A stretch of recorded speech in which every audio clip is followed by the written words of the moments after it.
So I brought this unit in because I wanted to compare and see. Everybody's talking about the XCTRACER and how wonderful the Varia is. And this is my gold standard. I love this Varia. I'm really impressed with the tones and the sensitivity.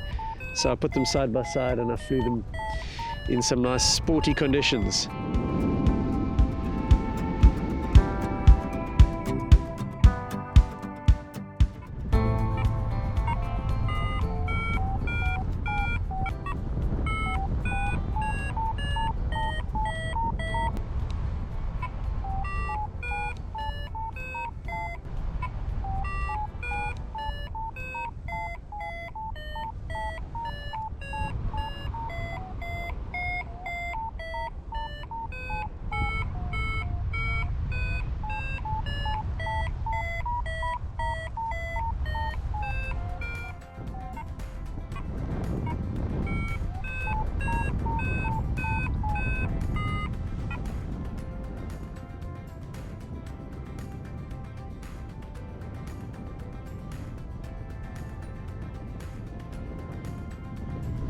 That one's correct.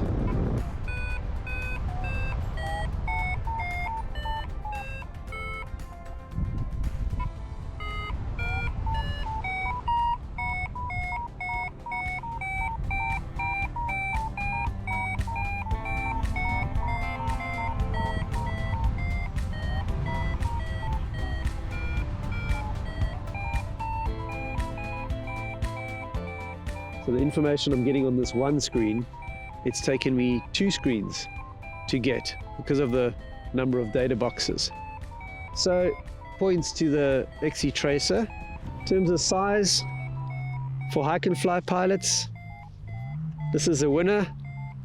This is a bit clunky and difficult to put into things, so I wish they'd managed to integrate the little FLARM aerial. Both of them can fit on the riser mount. It's starting to get slightly big for riser mounting, but it's still fine there. What I do find is the information layout on the SKYTRAXX gives me much more flexibility because I can choose on the hill what I want to see on the screen, and I can choose many more data fields. I've also got the option of things like airspace horizontal and vertical on my main flying screen, which is lovely. I can pull the right information in. The SKYTRAXX extrapolates where you're going, so it projects your track curve, which is wonderful, and it pops in the estimated thermal, which I've found to be exceptionally good. Like when I've lost a thermal and I can't work it out, I look at the instrument, I go to where it's saying. The other thing I understand is with a FARNet, this picks up thermals that other pilots have flown through in another FARNet unit, and you get a little dot circle to show you where the thermal is. Pretty cool. On this one, I've got a top-down view of the map, so I can see basically where my turn points are and where the airspace lines are. Then I get a horizontal and vertical cross-section of airspace, which is more informative than the XCTRACER.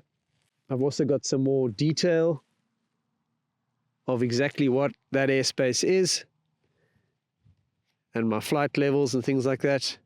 And then I've got a little FARNet radar, which is the same as this one. This one, you can zoom in and out. So depending on where your group is, you've got a better idea of where the other pilots are. A big deal with this one is that it connects to Wi-Fi as soon as you switch it on. So you do it once at home and then it connects to the Wi-Fi. And then when you switch it on, it says, oh, update airspace. Click, yes. And it'll automatically update the latest airspace. Why that matters is because this one needs you to go back to your computer, plug it in, and then to find a download file on the airspace website and drag it across to the unit. But you've got to be very disciplined to be doing that every single time before you go and fly to get your NOTAMs onto your unit. The Vario, I really like it. It's good. It's a very good Vario, and it's got a really nice tone, and it's nice and steady, and it's got that smoothing in it, and I felt it was pretty accurate. Audio description that the SKYTRAXX gives of the changing lift in the thermal, I found was superior. The one thing that both of these instruments don't do well is mapping. Because it's a small screen and it's black and white, your ability to navigate as a cross-country pilot, going with a bigger screen could help for serious cross-country pilots that are doing a lot of navigating.